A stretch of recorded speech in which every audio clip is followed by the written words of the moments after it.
The background to mega events, as I said, is that there's lots of them. There's more and more bidding for these things. The costs are extraordinary, and so naturally media and governments and the public are saying, what do we get out of them? What are the benefits of them?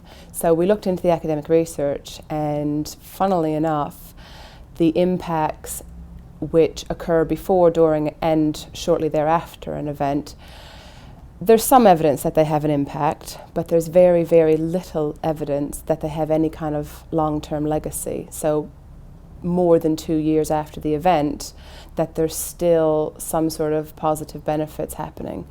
What there is some evidence for is that negative impacts do continue for years after the event. So problems within the society, whether it's disadvantaged groups, prostitution, homelessness, they absolutely continue, but the positive benefits that governments often plan for, sports participation, changes in perception of disabled groups, that sort of thing, they don't happen.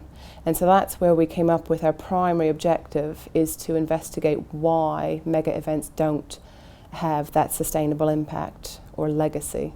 Well, as far as I'm aware, it's the first project to take sort of a large international comparative perspective on the issue of legacy and mega events.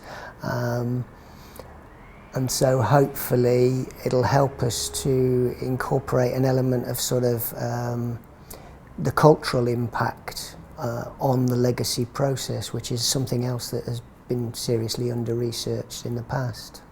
In terms of the project so far, we had our launch event in January, where we had our partners from Germany, from Brazil, from South Africa and America here, and we were able to bounce around ideas as to the priority and non-priority case studies we were going to do, the methodology we were going to look at, all those kind of things. We also went down to London and went to the Department for Culture, Media and Sport and had an enlightening afternoon with them, talking about what they'd done after London 2012.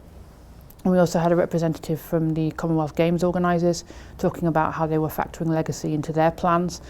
And I think the partners got a lot out of that visit. From my perspective, I'm very interested in the legacy from a grassroots youth health perspective. And so really that was one of the primary legacy targets that London had in their legacy. So this provided a great opportunity. We have other factors interested in kind of the environmental impact, both from a positive and negative perspective. So this gives us an opportunity to really look at that and also collaborate with other researchers across different countries and really learn from different methodological techniques and really look at the scope much more broadly. And I think there's a lot of lessons that can be learned from mega events and their legacies that can then be applied at those grassroots level to ensure that those communities are maximizing the benefits to their citizens with the investments they're building in those sporting infrastructures. As you know, we don't have much expertise in the field of legacy. And now we are having 2 mega events in Rio de Janeiro, the World Cup and the Olympic Games. And the CARNIVAL project will help us to analyze the delivery impacts of both mega events and will help us to train to our students, our professors and everyone.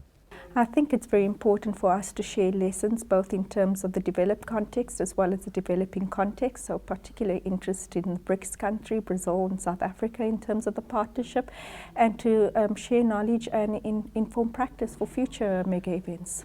I think the main benefit of the project is that the population, including the host population of the city, of the country, truly profits from the investments made.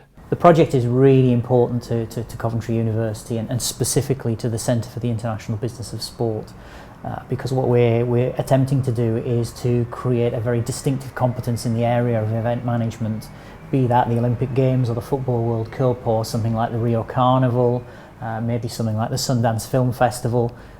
We want people across the world, both academics and practitioners, but also students too, to know that when they engage with us and do work and do business with us, that what they're getting is the help, the support, the services of a team who are really working at the cutting edge of event management research.